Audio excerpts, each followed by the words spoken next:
Derrière ses portes, Sombi 9 se prépare. Et une fois au micro, il tire à vue. Ce bar est l'un des rares endroits qui permet à l'humoriste de s'exprimer librement. Son sujet de prédilection, la politique. Alors ici, il y a de la corruption partout. Tu fais un dossier, corruption. Tu cherches un taf, corruption. Même pour aller aux toilettes, tu files 5 centimes pour gruger la file d'attente.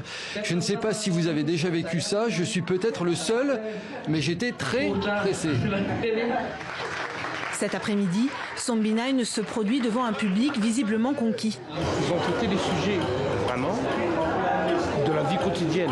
C'est ça qui fait rire, en fait. La politique, le racisme.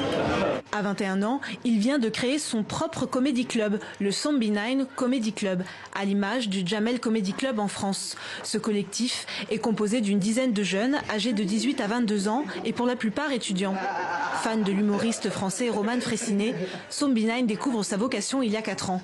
Mais sa plume acerbe ne plaît pas à tout le monde. Dans ce pays conservateur, son franc-parler ne passe pas. On n'est pas soumis directement à la censure, mais indirectement. Genre, c'est les établissements qui sont déjà censurés de base. On entre et on dit ouais, on veut bien vous donner la salle, mais parlez pas de politique. Et parlez pas de religion, ou parlez pas de sexe. Ça a toujours été comme ça. C'est pour ça qu'il ne restait plus que l'option pipi-caca, je suppose. Face à l'adversité, l'humour apparaît plus que jamais comme la politesse du désespoir. On a des problèmes de ouf, où genre il y a des gens, ça fait 3 jours qu'ils se sont pas douchés. Tu vois ce que je veux dire?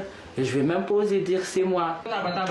C'est avec des rêves plein la tête que Sombi 9 et ses amis vont continuer à rôder leur spectacle en espérant un jour jouer dans la cour des grands.